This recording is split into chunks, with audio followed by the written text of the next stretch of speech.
Padre, venimos ante tu presencia en los méritos de Cristo Jesús, justificados delante de Él por su sangre, santificados por Él, por tu Santo Espíritu. Padre, ¿en dónde estaríamos esta mañana si no fuera por ti?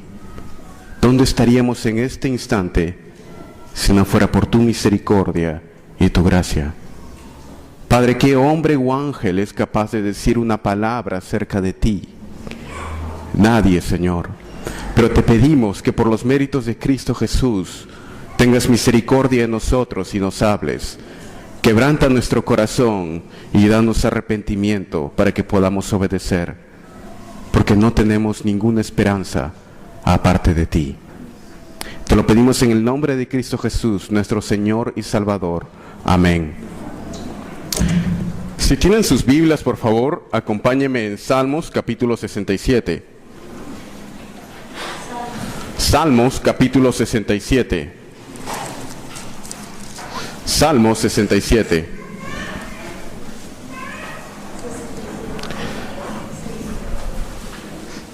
Salmos 67.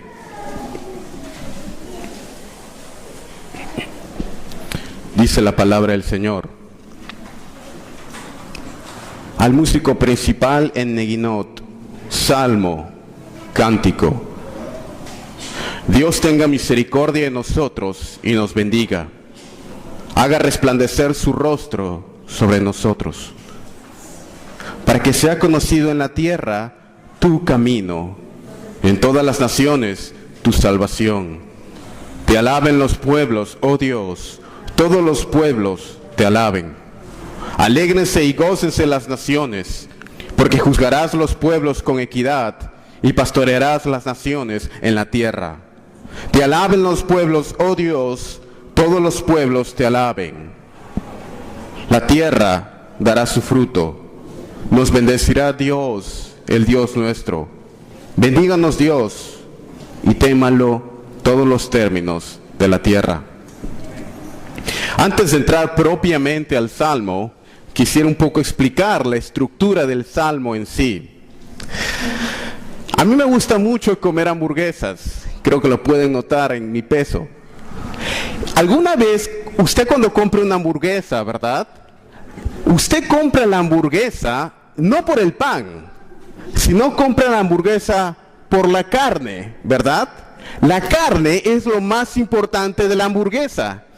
Nadie cogería una hamburguesa, botaría la carne y se quedaría con el pan, ¿verdad? No tiene sentido.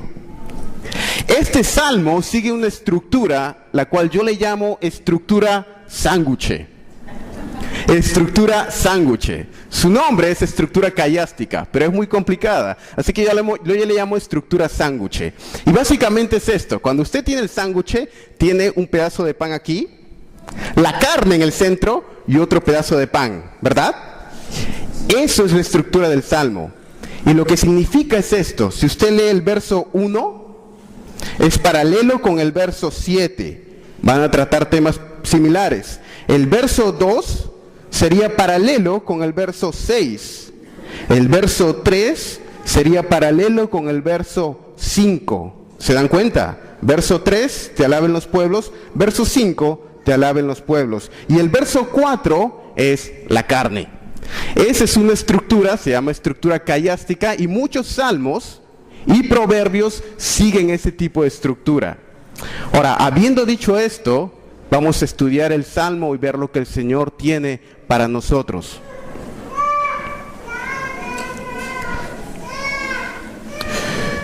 ...1979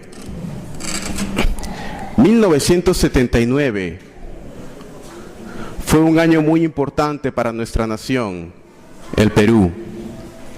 En 1979 se llevó a cabo el primer censo republicano después del militarismo de Juan Velasco Alvarado.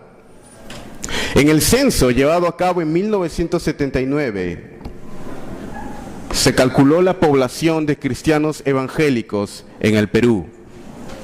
La población de cristianos evangélicos en el censo de 1979 era 0.3%. 0.3% la población de cristianos evangélicos. 1979 fue también un año importante para nuestra nación. Un profesor arequipeño,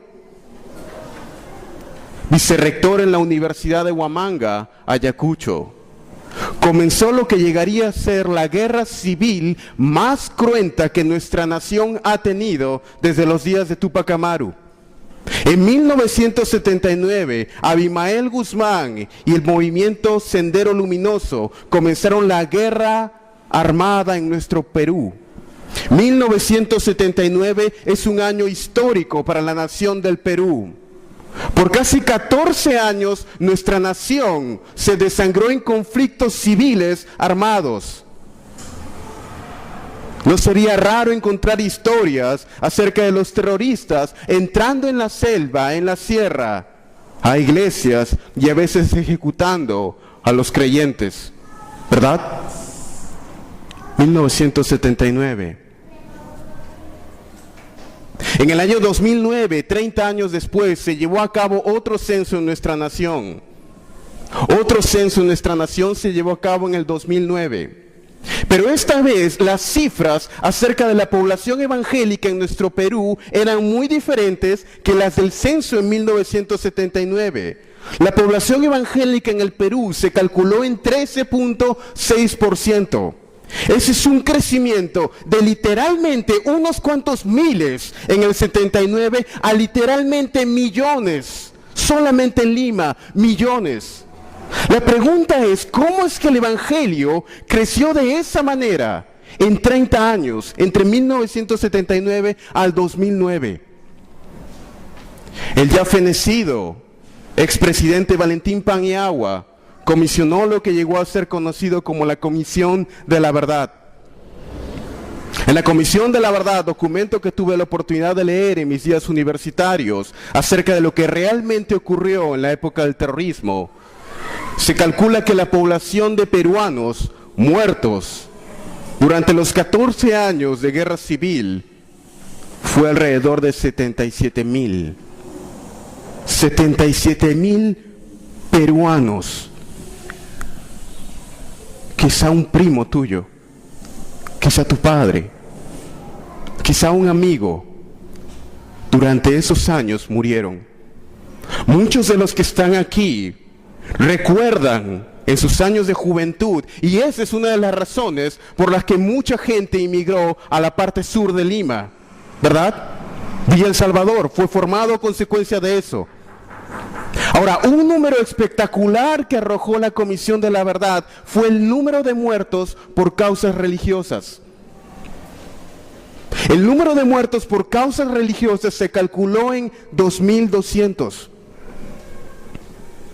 2,200 murieron por causas religiosas. Y esto incluye tanto evangélicos protestantes como católicos.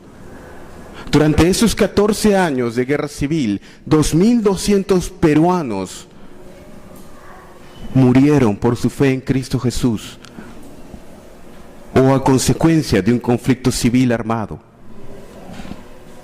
Tertuliano, el apologista en el siglo II, dijo: la sangre de los mártires es la semilla de la iglesia.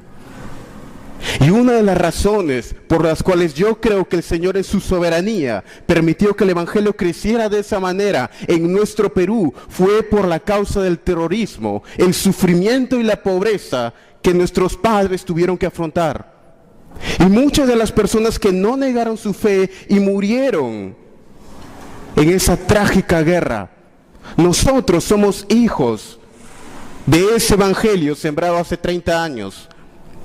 Y de la misma manera que los apóstoles sufrieron persecución, pero la iglesia se extendió, y de la misma manera que hay hermanos el día de hoy sufriendo persecución en Siria, si hay algo que es completamente certero, si hay algo que es seguro, porque Dios es todavía soberano, es que Él va a llevar su evangelio a toda lengua, pueblo, tribu y nación. Un día la gran comisión será el gran cumplimiento. Un día la gran comisión será el gran cumplimiento. Y porque el Señor es soberano, la única pregunta para nosotros en esta mañana es, ¿será a través de ti? ¿O será a través de alguien más? ¿El Señor usará esta iglesia para cumplir sus propósitos de bendecir al mundo? ¿O levantará otra iglesia? ¿El Señor usará nuestra nación en este siglo y año para alcanzar a los pueblos? ¿Levantará al Perú? ¿O levantará otra nación como lo ha hecho en el pasado, como lo hizo con Inglaterra? Mi oración es que mientras explicamos este salmo, el Señor te llame y quebrante tu corazón, y que en el rol en el que tienes, ya sea estando aquí y apoyando, orando, oyendo, el Señor te haga una causa para la extensión de su reino y el alcance de las naciones. ¿Será a través de ti o será a través de alguien más? Este salmo se divide en 3 partes. Verso 1: el Señor tenga misericordia de nosotros y nos bendiga, haga resplandecer su rostro sobre nosotros. El primer punto, como buen predicador bautista, lo he dividido en 3 puntos. El primer punto es la petición. La petición. ¿Cuál es el centro de la petición de David? El Señor tenga misericordia de nosotros y nos bendiga, haga resplandecer su rostro sobre nosotros. El contexto del Salmo es la fiesta de los tabernáculos. La fiesta de los tabernáculos era una de las 3 fiestas judías más importantes. Usualmente se llevaba a cabo al comienzo del otoño, esto es al comienzo del mes de septiembre más o menos. Ahora, lo interesante en la fiesta de los tabernáculos era una fiesta a consecuencia de todas las, ¿cómo se dice?, cosechas, se me está yendo la palabra, todas las cosechas que crecían y la gente estaba agradecida a Dios. Ahora, este pasaje es paralelo con Números 6:24 al 26.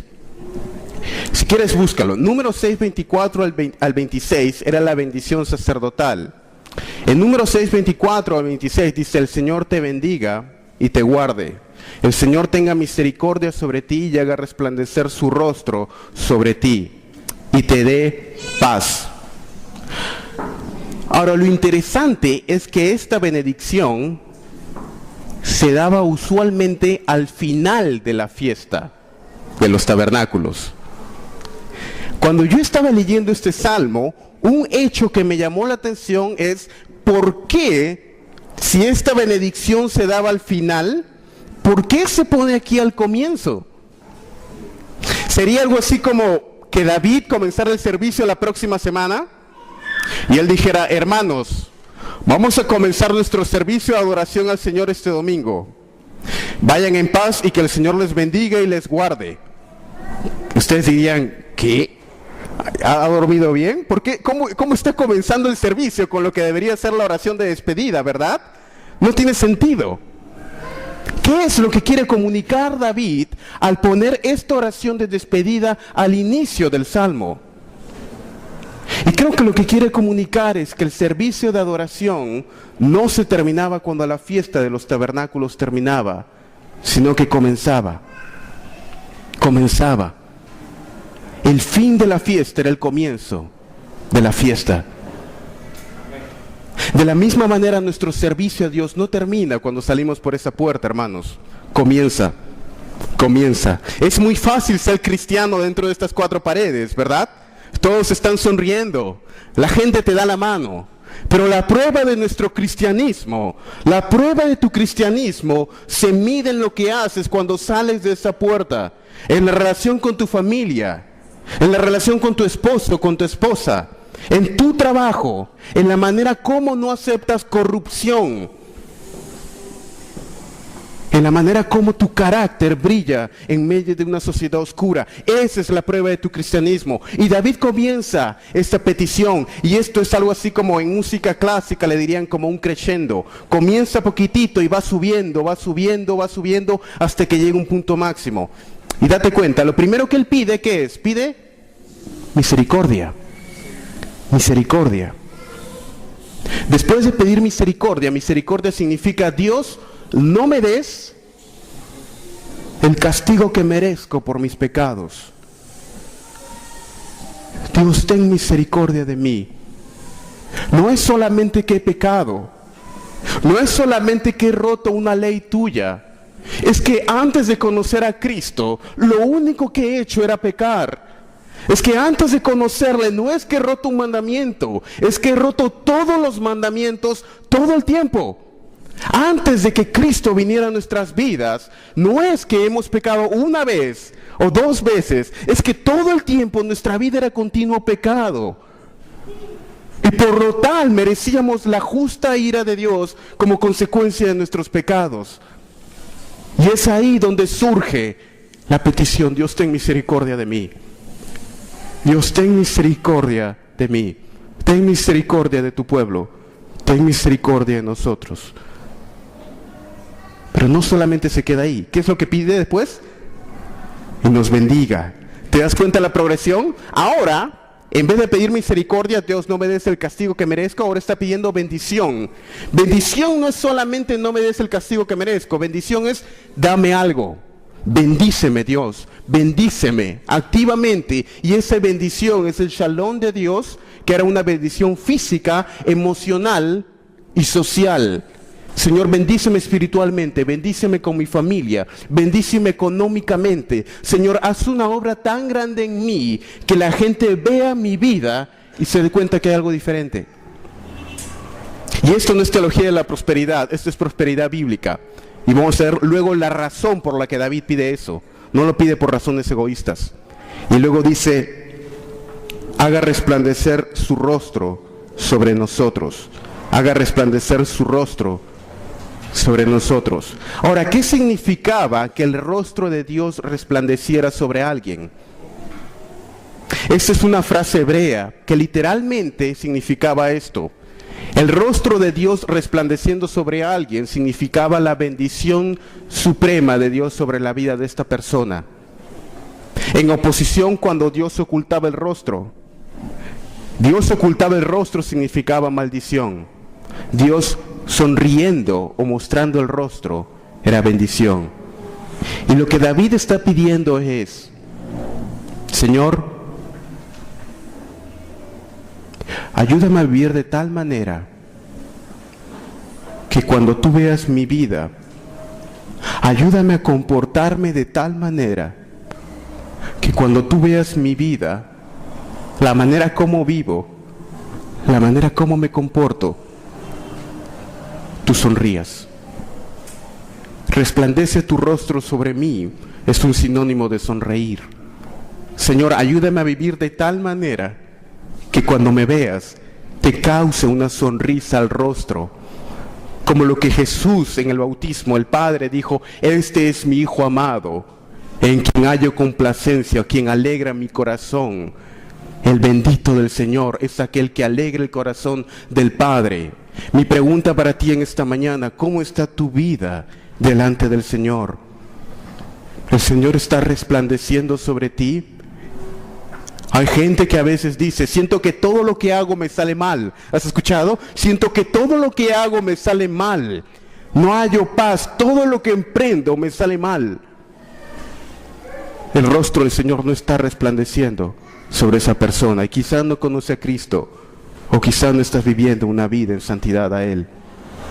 Ahora, a veces nosotros nos causa un poco de: ¿cómo le voy a decir a Dios que me bendiga, verdad? Dios bendíceme. Suena medio, parece como lo del canal 42, ¿no? No. ¿Cómo le voy a pedir a Dios que me bendiga? Dios bendíceme. Bueno, luego vamos a ver la razón de la petición. ¿Por qué es que Él pide esta bendición? No es por razones egoístas, es por la bendición a las naciones. Ahora, yo tengo a mi papá, que todavía está vivo. Cuando yo era un adolescente, no tenía plata, obviamente. Cuando uno es adolescente tiene todo el tiempo del mundo, pero no tiene plata, ¿verdad? Ahora, cuando tenía 15 años y quería salir con alguien, iba a pedirle plata a mi papá. Y yo ya sabía lo que mi papá me iba a decir. Yo me acercaba a su cuarto, tocaba la puerta. Y cuando no sé cómo, mi papá me veía el rostro y ya se la solía que era plata. Y yo le decía: miraba, necesito 20 soles. Quiero invitar a una chica al cine, quiero salir con mis amigos. Y mi papá me miraba, papá, por favor, 20 soles, ¿podrías darme? Y mi papá me decía, ¿tú crees que la plata crece en los árboles? ¿Sabes cuánto trabajo me cuesta ganarme el dinero? Y comenzaba como 20 minutos a darme todas las dificultades del trabajo, del jefe, del cansancio, del dinero, de la responsabilidad. Yo estaba diciendo, ya dame nomás, ya. Y al final me daba el dinero. Y yo tomaba los 20 soles y me iba. Y a veces nosotros tenemos esa misma idea con Dios. De la manera como es nuestro Padre o ha sido nuestro Padre, tenemos esa idea a veces acerca de Dios. Pensamos de que Dios va a ser como mi papá o quizá como el tuyo. Que vamos a pedirle algo a Dios y Dios nos va a decir, ¿de nuevo me estás pidiendo por lo mismo? ¿Cuántas veces ya te he perdonado? ¿De nuevo me estás pidiendo perdón? ¿De nuevo me estás pidiendo poder por el Espíritu Santo para vivir una vida de integridad? ¿Cuántas veces has caído y te he perdonado? ¿Cuántas veces? Y pensamos que Dios nos va a estar recriminando. ¿De nuevo me estás pidiendo que guarde a tus hijos? Tienes que darme algo a cambio. Y a veces nosotros queremos pagarle a Dios a cambio de un favor. Lo mismo que sería en el catolicismo, o lo mismo que yo quería hacer con mi padre. Y Dios no es así.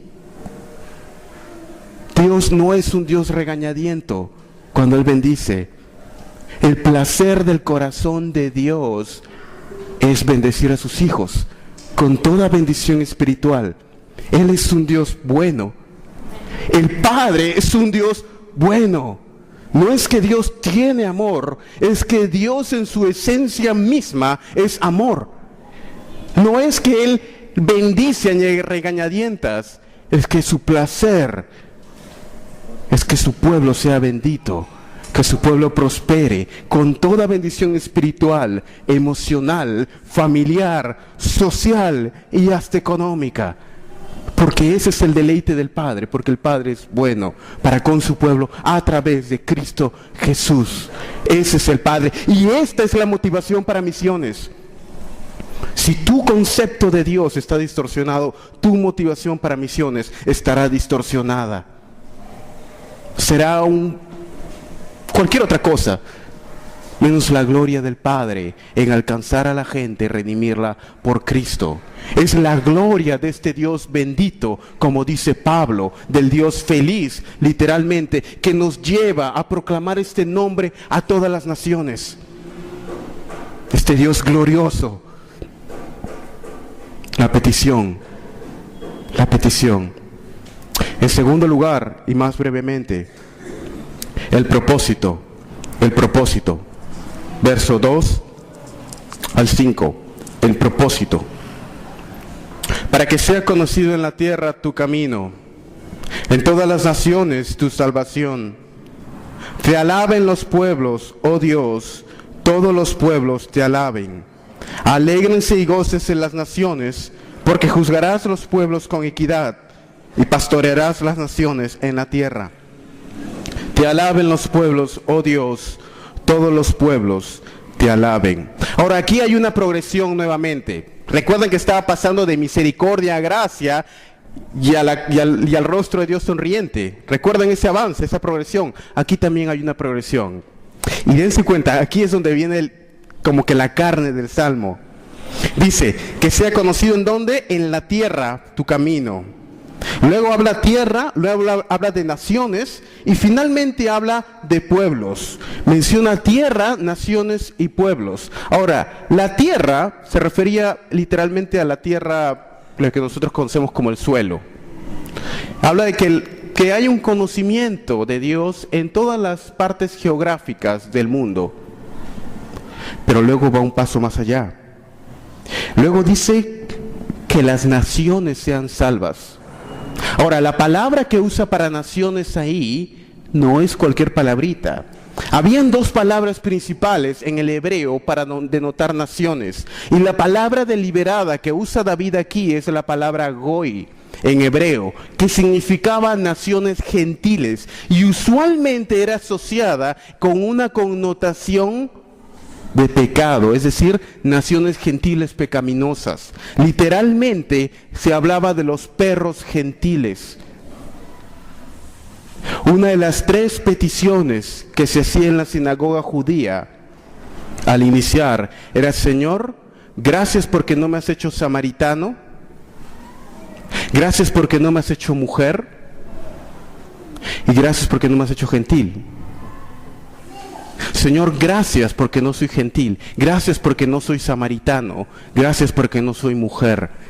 Era la oración que se usaba un siglo antes de Cristo en las sinagogas. El odio hacia las naciones gentiles y el repudio que a veces había entre algunos círculos semitas.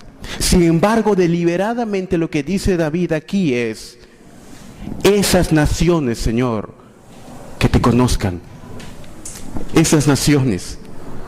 Asiria, que te conozca Asiria.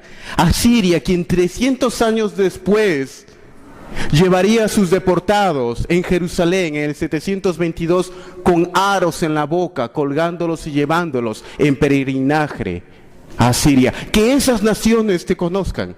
Sería el equivalente como si estuviéramos en 1879 en la guerra con Chile.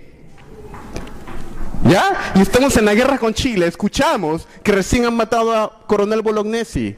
Y yo predico y el predicador dice: Señor, que tu salvación y tu bendición llegue a los chilenos. Oh, no, que llegue de repente a los chinchanos, o ya a los puneños, a Brasil. Pero los chilenos, esto era el choque que hubiera generado cuando se leía este salmo en la fiesta de los tabernáculos, a los gentiles.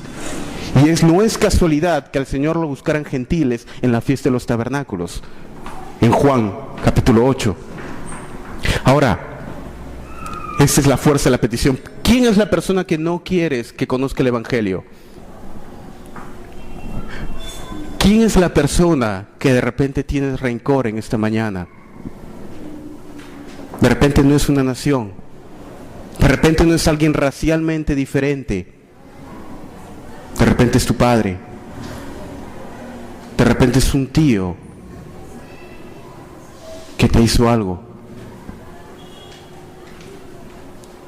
Señor, sálvalo. Es imposible guardar rencor a la persona por quien estás orando. Es imposible odiar a la misma persona por quien oras. Es imposible tener pensamientos lujuriosos por una señorita y al mismo tiempo orar por ella, por su pureza y santidad.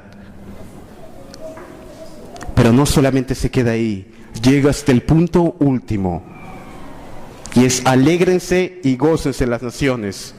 Ahora, literalmente lo que dice no es alégrense y gócense, puede ser traducido como bailen de alegría. Eso es lo que está diciendo literalmente. Alégrense y gócense. Se entiende un poquito como que estoy alegre. No se refiere a ese no. Es una alegría tanta que iban a bailar, literalmente bailar, alégrete de gozo. No sé, piensa en esa alegría suprema que has tenido. De repente cuando te casaste, cuando nació tu hijo, ese sentimiento de que no se puede contener, ¿verdad? Que algo así, o como un niño cuando le regalas el regalo que quería en Navidad y lo ves que está saltando de alegría. Ya, esa expresión es: porque tú juzgarás los pueblos con equidad y guiarás las naciones de la tierra. La gran comisión será el gran cumplimiento. El Señor va a hacer esto. La petición un día se cumplirá. David, ¿eres consciente de lo que estás escribiendo aquí? Estás escribiendo en el año 1090, 1100 antes de Cristo. Acabas de asumir el reino en Jerusalén. David, ¿sabes cuál es el tamaño de Jerusalén? 2500 personas. Esto es antes de la monarquía unificada, esto es antes de los días gloriosos de Salomón. David, 2500 personas. Jerusalén es una nación chiquitita, está debilitada por guerras con los filisteos. Recién estás asumiendo el trono, es una nación insignificante. Tu capital gloriosa ni siquiera tiene templo. Y tienes 2500 personas en tu capital. Y estás pidiendo que la gloriosa Siria, Egipto y Babilonia conozcan a tu Dios? ¿Eres consciente del tamaño de esta petición? David, ¿no sabes que en el siglo XXI hay 6.800 idiomas en el mundo? 6.800 idiomas o grupos étnicos, de los cuales solamente 371 tienen la Biblia completa en su idioma. David, ¿no sabes que más de 3.000 de esos 6.800 grupos étnicos, más de 3.000 no tienen ni un verso de las Escrituras en su idioma? Ni un verso. Ni Juan 3:16. Ni un verso. David, ¿no sabes que tu pueblo, el pueblo de Dios, gasta más plata en comida para perros que en misiones? David, ¿no sabes que tu pueblo a veces se entretiene más en ver combate y esto es guerra que en estudiar las Escrituras? David, ¿no sabes que el pueblo de Dios desperdicia sus horas en la semana mezclándose y en lugar de ser luz se contamina con el mundo en lugar de santificar al mundo? Y aún así tú pides que llegue a todas las naciones. Aún así pides que llegue a todas las naciones. Abran sus Biblias en Apocalipsis capítulo 7, verso 9, por favor. Y quiero ilustrar mi punto. Apocalipsis 7, 9. Hay esta combinación entre naciones, pueblos y lenguas se repite en otros lugares de las Escrituras. La primera vez que se le menciona esta combinación en el hebreo es en Génesis 12:3, cuando Dios le dice a Abraham: y haré de ti una nación grande y te bendeciré, y en tu nombre serán benditas todas las naciones. El propósito de Dios bendiciendo a todas las naciones a través de una nación, Israel, a través del descendiente de Abraham, Cristo Jesús. El Señor Jesucristo toma el mismo tema en Mateo 28, 18 al 20, cuando dice: vayan pues y hagan discípulos de todas las naciones, bautizándoles en el nombre del Padre, del Hijo y del Espíritu Santo. La petición de David, 1100 antes de Cristo. La gran comisión, año 0, año 33. Lee por favor conmigo Apocalipsis 7, 9. Dice la palabra de Dios: después de esto miré, y he aquí una gran multitud, de la cual nadie podía contar, de todas las naciones y tribus y pueblos y lenguas, de todas naciones y tribus y pueblos y lenguas, que estaban delante del trono y en la presencia del Cordero, vestidos de ropas blancas y con palmas en las manos. Esta es una visión de nosotros. Y clamaban a gran voz diciendo: la salvación pertenece a nuestro Dios, que está sentado en el trono, y al Cordero. Y todos los ángeles estaban en pie alrededor del trono, y de los ancianos, y de los 4 seres vivientes, y se postraron delante de sus rostros del trono, y adoraron a Dios diciendo: amén. La bendición, y la gloria, y la sabiduría, y la acción de gracias, y la honra, y el poder, y la fortaleza, sean a nuestro Dios por los siglos de los siglos. Amén. Esa es una visión de nosotros, hermanos. Por la gracia de Dios, yo estaré ahí en ese cántico, en ese coro, y tú también, vestido con vestiduras blancas, alabando al Cordero. ¿Y saben qué es lo más emocionante? Que habrá gente de todo el mundo. La gran comisión ahí va a ser el gran cumplimiento. Y de la misma manera que el Evangelio llegó a nuestra nación a través de naciones europeas y americanas, y de la misma manera que el Evangelio llegó a estas naciones a través de otras naciones, de la misma manera el día de hoy el Señor está llamando a este pueblo a que se levante y sea el medio, el agente de bendición para las naciones. Ese era el propósito de la petición. Señor, bendíceme, ¿pero para qué? Para hacer una bendición a otros. Para hacer una bendición a otros. Un día, gente de todo el mundo estará delante del trono. Un día la rodilla más dura se romperá ante Él y se inclinará ante el Señor de señores. ¿Será a través de ti o será a través de alguien más? Y esto nos lleva en tercer lugar a la conclusión y el cumplimiento en versos 5 y 6 de Salmo 67, el cumplimiento. ¿Y por qué le llamo el cumplimiento? La tierra dará su fruto, nos bendecirá Dios, el Dios nuestro.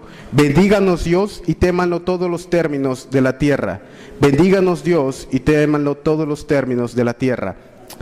Ahora, el tiempo gramatical que usa ahí en el hebreo es perfecto. Y a lo que se refiere es esto. Si ustedes chequean en otras traducciones modernas o diferentes tipos de traducciones, lo traducen de manera diferente. Lo traducen, Dios nos va a bendecir.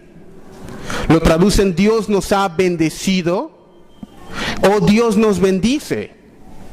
Ahora, a veces lo traducen en futuro, a veces lo traducen en presente y a veces lo traducen en pasado, dependiendo de la traducción que estés leyendo. Y la pregunta es ¿por qué?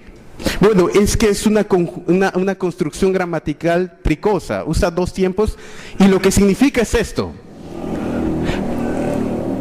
Lo tricoso de la oración es la certeza del cumplimiento que implica que se escriba una oración en tiempo futuro como si ya hubiera ocurrido en el pasado.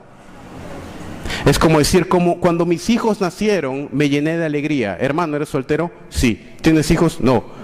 Pero sé que mi alegría va a ser tanta que lo digo de esa manera. Más o menos sería algo así. Es por la certeza del cumplimiento de la petición que se escribe de esta manera. No es múltiple opción. No es de repente ocurra. No es, que de repente el hombre puede frustrar el consejo de Dios. No. Es la soberanía de Dios un día llevando su evangelio a las naciones. La tierra dará su fruto, nos bendecirá Dios, el Dios nuestro. Una vez más toma el tema de bendición. Bendíceme Dios, bendíceme Dios. ¿Y qué dice? Témanlo todos los términos de la tierra. Ahora, témanlo todos los términos de la tierra. Suena medio raro, ¿verdad? Si hubiera sido David, de repente hubiera escrito algo diferente. Ok, Señor, que tu evangelio llegue a todas las naciones. Bendíceme, Dios, y que todas las naciones te amen. O que todas las naciones te adoren. O que todas las naciones se alegren. Pero que tengan miedo. No suena bien, ¿verdad? ¿Por qué es que está incluyendo? ¿De dónde sale el miedo aquí en el Salmo? Parece como que no tiene ¿de dónde? Adoración, está hablando amor, alegría, bendición. ¿Y por qué inserta el miedo? ¿Cuál es el tema? ¿Qué es lo que está queriendo decir en el cumplimiento a largo plazo y a corto plazo cuando incluye el elemento miedo? Y se refiere a esto. Literalmente la palabra que usa es yaré. Y esta palabra yaré tenía un profundo concepto veterotestamentario en el Antiguo Testamento. Es la misma palabra que se usa en Génesis capítulo 22. ¿Recuerdan Génesis capítulo 22? Cuando Abraham va a sacrificar a Isaac. ¿Se acuerdan? ¿Se acuerdan que tiene el cuchillo? Y va a matar a su hijo Isaac. Una figura de Cristo. Cuando el padre quebrantó al hijo. Abraham va a sacrificar a Isaac. Y Dios le dice a Abraham: detén tu mano, Abraham. No le hagas daño al muchacho. Porque ahora sé que me temes. Ahora sé que me temes. No le dijo ahora sé que me amas. No le dijo ahora sé que me conoces. Ahora sé que me temes. Juan Calvino explica esto de manera suprema en su libro Instituciones de la Religión Cristiana, libro 1, capítulo 1. Y él menciona esto. El temor o la reverencia que se refiere en el Antiguo Testamento es la consecuencia de conocer a Dios. Y una vez que la persona conoce quién es Dios, sus atributos, su santidad, su justicia, y se conoce a sí mismo que es un pecador perdido. Una vez que sabe esto, se genera el temor de Dios. Y lo inmediato después que ocurre es, ¿saben qué es? Petición por misericordia. Y el círculo se completa. Miedo, misericordia. Y regresa nuevamente al verso 1. El Señor tenga misericordia de nosotros y nos bendiga y haga resplandecer su rostro sobre nosotros. El círculo de bendición se completó, porque ahora las otras naciones van a saber quién es Dios, quiénes son ellas, y van a temer. Al temer, Dios les dará misericordia, luego gracia, y serán nuevamente un agente de bendición. Bellísimo. Se completa hasta alcanzar a todas las naciones. En este hilo de plata que viene desde Génesis 1:27 al 30, nos creó para que fuéramos de bendición hasta Apocalipsis 7 y Apocalipsis 22, cuando la gran Jerusalén descienda y ya no habrá más lloro ni lágrima.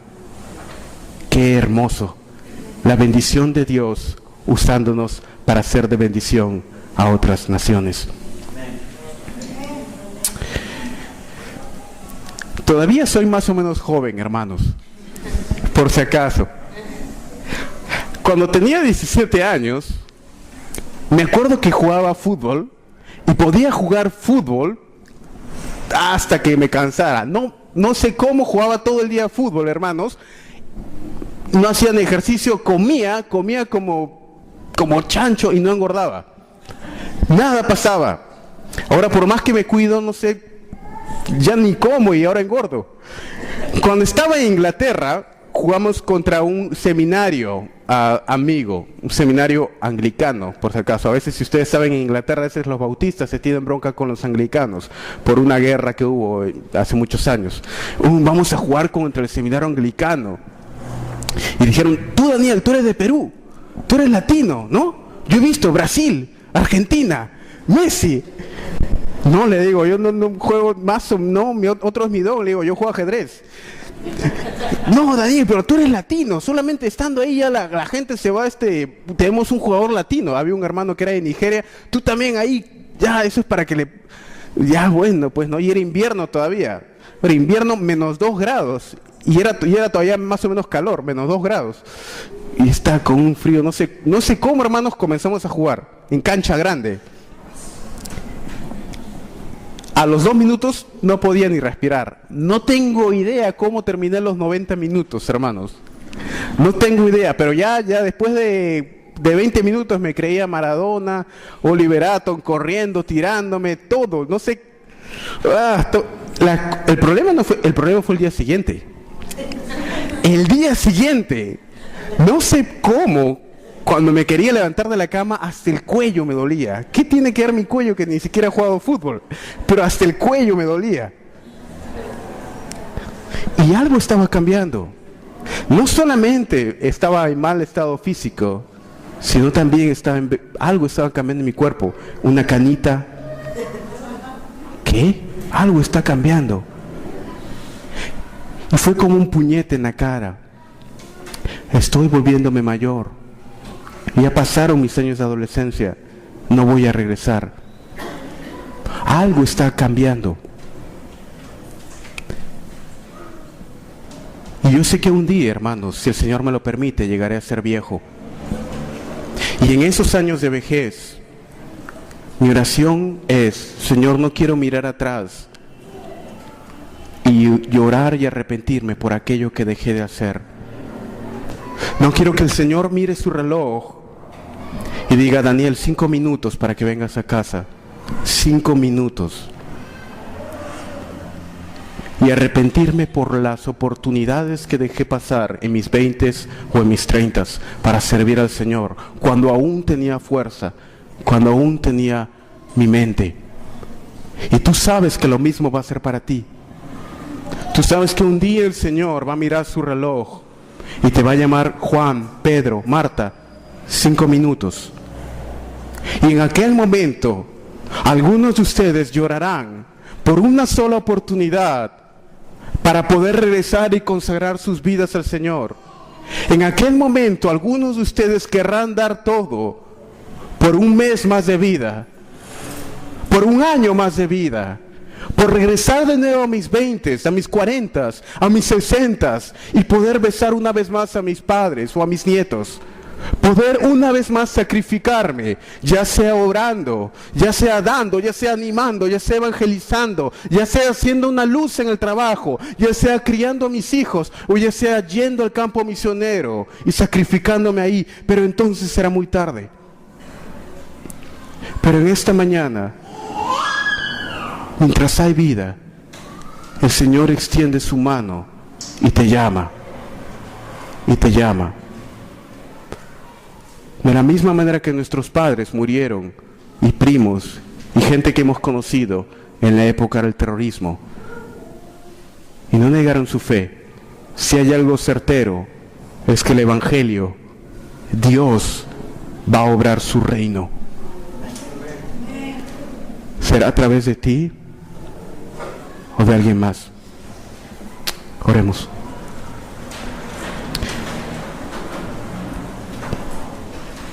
Padre,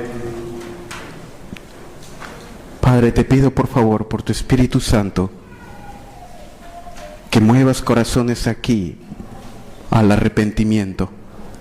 Si alguien aquí no te conoce, Padre, hazles ver la magnitud de su pecado, Padre, y el juicio, y que te teman, Señor. Y si hay alguien aquí que te conozca, Dios, los que te conocen, por favor, quebrántalos a misericordia y derrama tu bendición sobre ellos, para que ellos puedan ser bendición a otros. Bendícenos, Dios, y que te teman todos los términos de la tierra. Por favor, Padre, ayúdanos, ayúdame a ser un canal de bendición. Te lo pedimos en el nombre de Cristo Jesús y en sus méritos. Amén.